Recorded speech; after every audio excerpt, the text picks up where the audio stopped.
Alright, section 8.3. We're going to be making inferences about two independent means. Let's go ahead and define what independent is. Independent just means that the two samples are in no way related. Alright. The three assumptions for this section are as follows. The two samples are independent.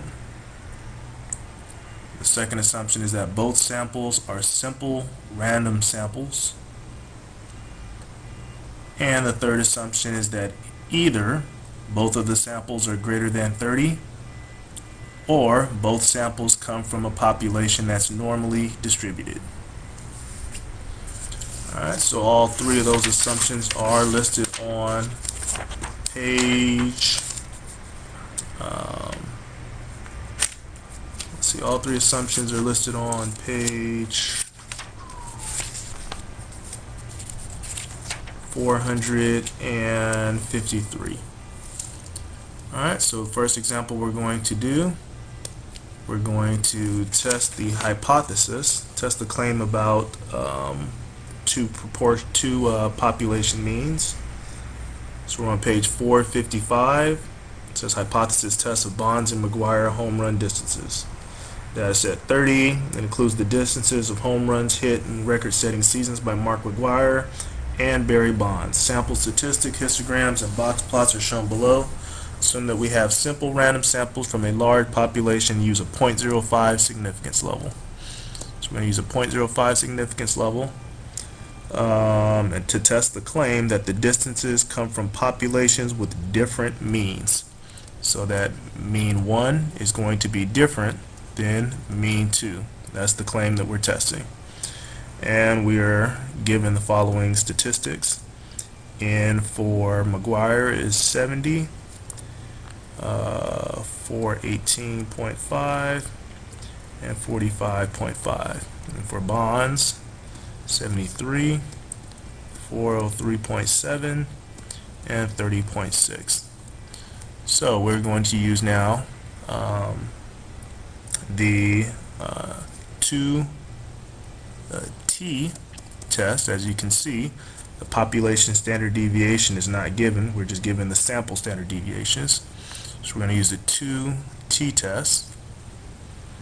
So we're going to go to stat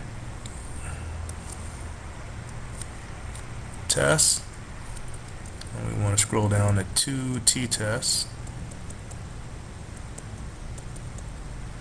or scroll up.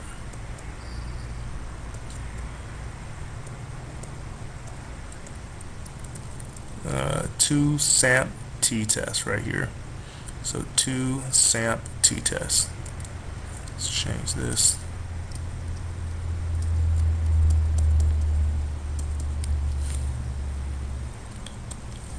Alright, so 2 sample t test, and oops, that was 2 samp z test, stat test. Alright, so 2 samp t test, which is 4. Alright, so x1 is 418.5, s1 45.5, and n1 is 70, x2 403.7, s2 30.6, and n2 is 73. So in our alternative hypothesis, we have that they are not equal to each other. So we highlight that inequality and do not pull them, just have no for pull. Hit enter, write down that test statistic and p-value. 2.27.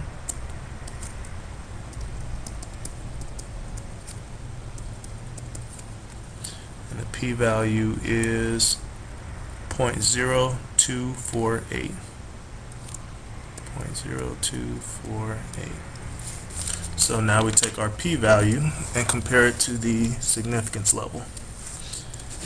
So as you can see, the p-value is less than the significance level, so we reject the null hypothesis. We can write our formal conclusion.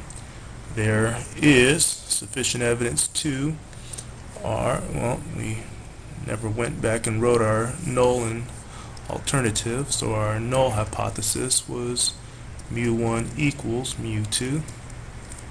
This is our alternative hypothesis.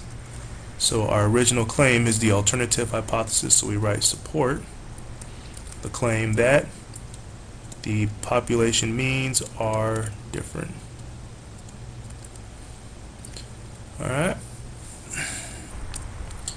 Alright, now we need to just calculate the critical value. Critical value, this is a t distribution, so we're going to use t interval. So we go to the calculator, stat, test, t interval. Now we're trying to find the critical value. We enter 0 for the sample mean. For the sample standard deviation, the square root of the smaller sample. When we have two samples, we want to use the information from the smaller sample. So we're going to take the square root of the smaller sample, which is 70. The smaller sample is 70.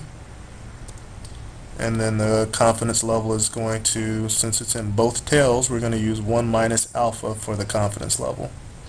1 minus 0.05 is 0.95. We're going to hit calculate. And we have two critical values in both tails, so we're going to have positive and negative 1.99. Positive and negative 1.99. Alright, so we're all done with that problem. Let's go ahead and do the next example, which is on page 457.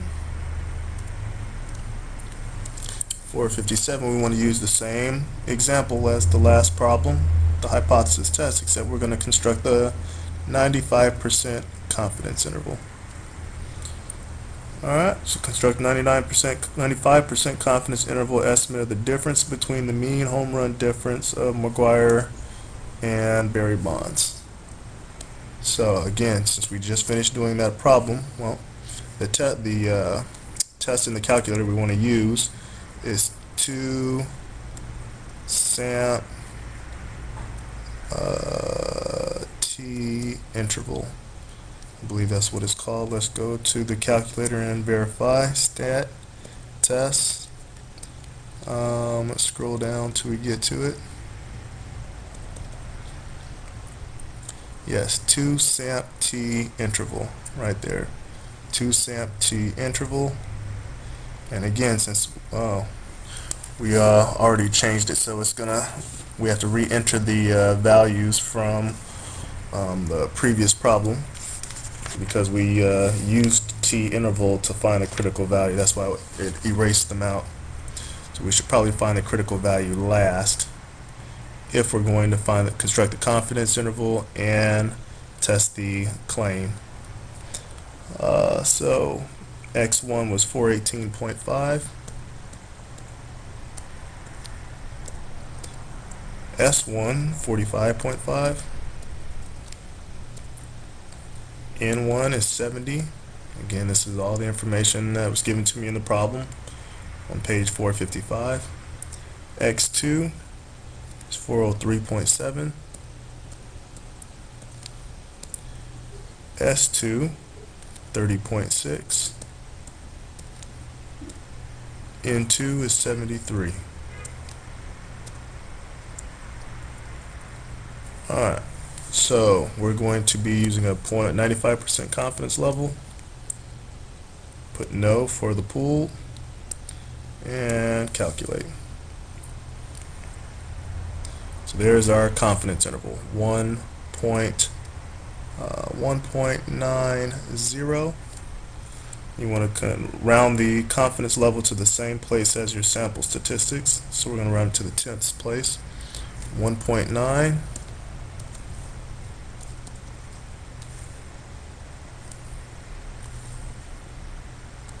to 27.7. 27.7. Again, this was 70,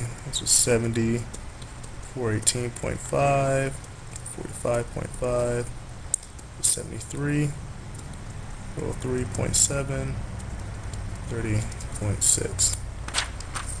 Alright, so we are 95% confident that the interval from 1.9 to 27.7 contains a true difference between the population means. Alright, so we're all done with that one.